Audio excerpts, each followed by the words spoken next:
आज हम लोग पढ़ेंगे भारत में भूमि सुधारों की प्रगति क्या हुई है। जो भूमि सुधार का कानून बनाया गया था उसमें क्या प्रगति हुई है अब तक की। देखिए, स्वतंत्रता प्राप्ति के बाद भारत में काश्तकारों, उपकाश्तकारों, बटाईदारों व भूमिहीन मजदूरों की दशा सुधारने के लिए एक नई भूमि नीति अपनाई गई थी। वैसे तो 1947 से पूर्व भी काश्तकारों की सुरक्षा व लगान नियमन के लिए समय समय पर विभिन्न प्रकार के राज्य कानून बनाए गए थे, लेकिन व्यवहार में उनका विशेष प्रभाव नहीं पड़ा था। काश्तकारों की स्थिति में स्थायी सुधार करने के लिए भूमि व्यवस्था में क्रांतिकारी परिवर्तनों की आवश्यकता निरंतर बनी रही। अंत में प्रथम पंचवर्षीय योजना में यह निश्चित किया गया कि भूमि का मालिक स्वयं किसान को ही बनाया जाना चाहिए, तभी सामाजिक परिवर्तन हो सकेगा और कृषिगत उत्पादन बढ़ सकेगा। प्रथम योजना में भूमि सुधार संबंधी कुछ कार्यक्रम अपनाए गए थे, जिनमें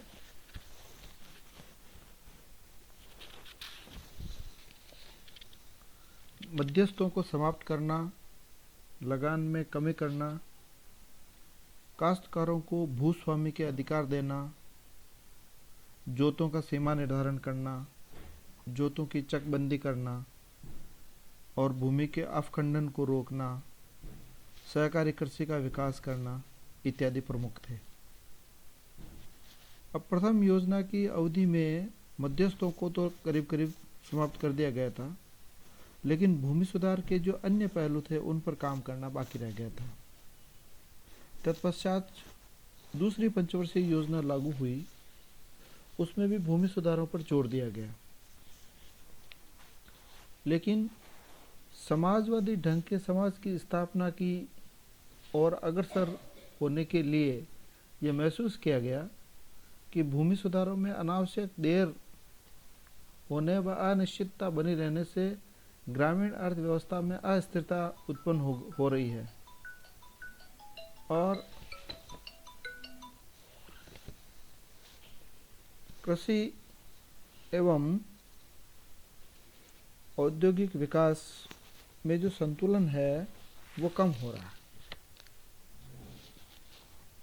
इसलिए दिसंबर 1969 में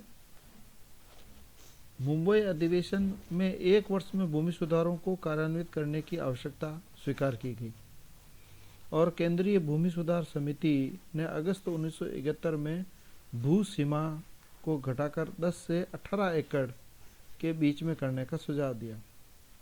22 जुलाई 1972 को एक कार्यकारिणी समिति ने भूमि सुधारों पर अपने निर्णय घोषित किए।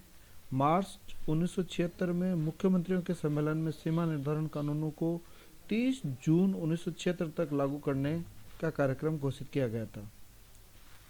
ये सब इतिहास के पन्नों की वस्तु बन गए, लेकिन इन तथ्यों का उल्लेख इसलिए किया जा रहा है ताकि भूमि सुधार की पृष्ठभूमि के बारे में जानकारी प्राप्त हो सके। भूमि सुधारों में जो विशेष रूप से प्रगति हुई है वो है, एक तो मध्यस्थ वर्ग की समाप्ति हुई है और काश्तकारी कानून के अंदर कुछ सुधार हुए, जैसे कि लगान नियमन है, भूधारण सुरक्षा है, खुद काश्त के लिए भूमि का पुनर्ग्रहण है, काश्तकारों को भूस्वामी बनने के अधिकार दिलाना है। इसके अलावा जोतों पर सीमा निर्धारण ताकि भावी जोतों पर किया जा सके और वर्तमान जोतों पर भी किया गया। कृषि का पुनर्गठन किया गया, चकबंदी, भूमि के प्रबंध, प्रयोग कुशलता आदि के संबंध में कानून बनाए गए, सहकारी खेती का प्रयोग किया गया। तो ये सारी चीज़ें जो थी ये भूमि सुधारों की प्रगति को बताती है। अब इसके अंदर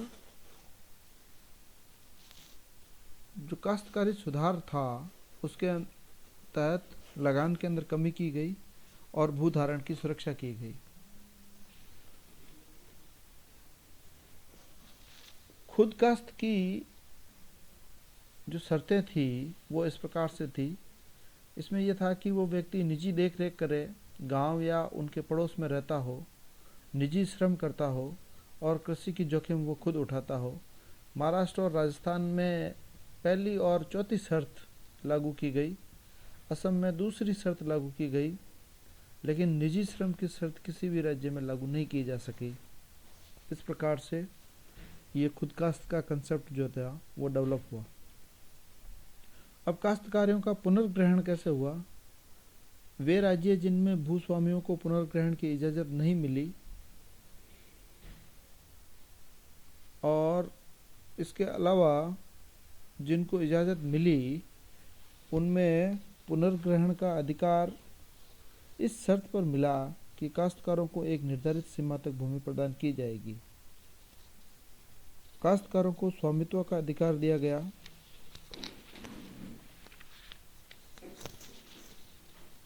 और काश्तकारों को मालिक भी घोषित कर दिया गया। सरकार ने मुआवजा देकर स्वयं स्वामित्व के अधिकार प्राप्त कर लिए और काश्तकारों को भूमि का मालिक बना दिया तथा मुआवजा उचित किस्तों में वसूल करने की व्यवस्था की गई। सरकार ने भूस्वामियों के अधिकार प्राप्त कर लिए और काश्तकारों से सीधे संबंध स्थापित कर लिए। ज्यादातर काश्तकारी सुधार विफल रहे। उसका कारण काश्तकारी प्रथा को नियमित व नियंत्रित करना बहुत कठिन था, क्योंकि देश में भूमिहीन श्रमिकों की संख्या ज़्यादा थी। इसके अलावा सीमा निर्धारण पर जोर दिया गया। इसके लिए पारिवारिक जोत का तिगुना निश्चित करने का सुझाव दिया। एक औसत परिवार खेती के पुराने औजारों की सहायता से जितनी भूमि में साधारण रूप से खेती कर सकता है उतनी भूमि को पारिवारिक जोत माना गया। और सीमा निर्धारण के दो पहलू थे, एक भावी जोतों पर सीमा का निर्धारण करना और दूसरा वर्तमान जोतों पर सीमा का निर्धारण करना। सीमा निर्धारण की दिशा में जो प्रगति हुई है वो इस प्रकार से है। सीमा संपूर्ण परिवार के लिए लागू हो तथा परिवार में पति पत्नी व नाबालिग बच्चे शामिल माने जाएं। परिवार के सदस्यों की संख्या 5 से अधिक होने पर प्रत्येक सदस्य के लिए अतिरिक्त भूमि की व्यवस्था की जाए, लेकिन एक परिवार के पास भूमि की निर्धारित सीमा के दुगुने से ज़्यादा भूमि न रहने पाए। 5 सदस्यों के परिवार के लिए सीमा 10 से 18 एकड़ स्थायी निश्चिंचित भूमि या 2 फसल उगाने लायक सिंचित भूमि रखी जाए। सूखा क्षेत्रों के लिए 5 सदस्यों के परिवार के लिए एक निरपेक्ष सीमा 54 एकड़ सुझाई गई थी, जिसमें विशेष परिस्थितियों को देखकर ही परिवर्तन किया जाना उचित समझा गया। मिट्टी की किस्म, वर्षा, सूखे की दशाएं इत्यादि। राज्य में प्रचलित कानूनों में यंत्रीकृत खेती, सुनियोजित खेती आदि के संबंध में भी छूटें दी गई। चाय, कॉफी, इलायची व रबर आदि बागानों के पक्ष में दी गई छूटों की संबंधित मंत्रालयों व राज्य सरकारों के साथ मिलकर के ध्यान से जांच की जाने लगी। सीमा निर्धारण के संबंध में वर्तमान स्थिति इस प्रकार से है। बिहार में सिंचित भूमि 2 फसलों वाली जो है वो 15 से 18 एकड़ में है और सिंचित भूमि 1 फसल वाली 25 एकड़ है तथा सूखी व असिंचित भूमि बिहार के अंदर 30 से 45 एकड़ की सीमा निर्धारित है। मध्य प्रदेश में सिंचित भूमि 2 फसल वाली 18, 1 फसल वाली 27 और असिंचित भूमि की 54 है। राजस्थान में 2 फसल वाली सिंचित भूमि की 18 एकड़, 1 फसल वाली सिंचित भूमि की 27 एकड़ और सूखी भूमि की 54 से 175 एकड़।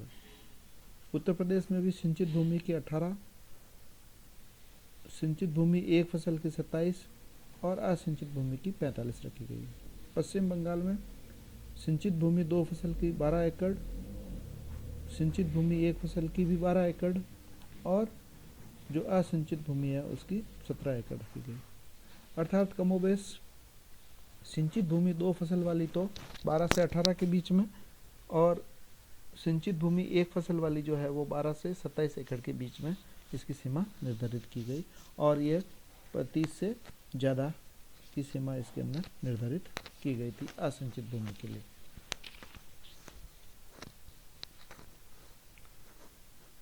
इस प्रकार से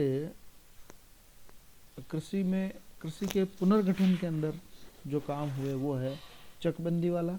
चकबंदी की अधिकांश प्रगति महाराष्ट्र, उत्तर प्रदेश, हरियाणा, पंजाब, बिहार व उड़ीसा के अंदर हुई थी।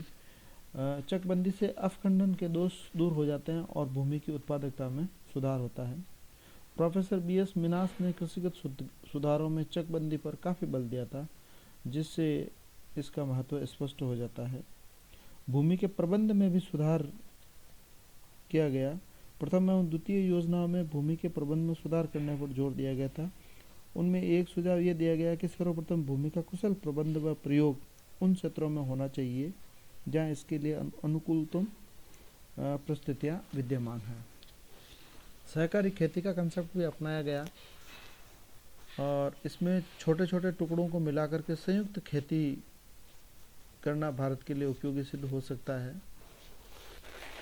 भूमिहीन मजदूरों को बसाना व भूदान आंदोलन 1951 में भूदान आंदोलन भूमिहीन मजदूरों को भूमि पर बसाने के लिए प्रारंभ किया गया था।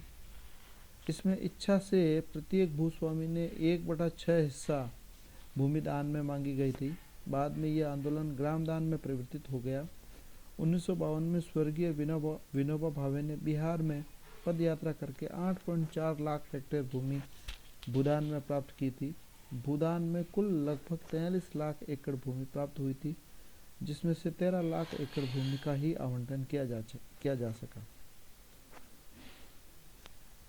भूमिहीन मजदूरों के लाभ के लिए 1 जुलाई 1975 को घोषित 20 सूत्रीय आर्थिक कार्यक्रम के अंदर निम्न बिंदु भी शामिल किए गए।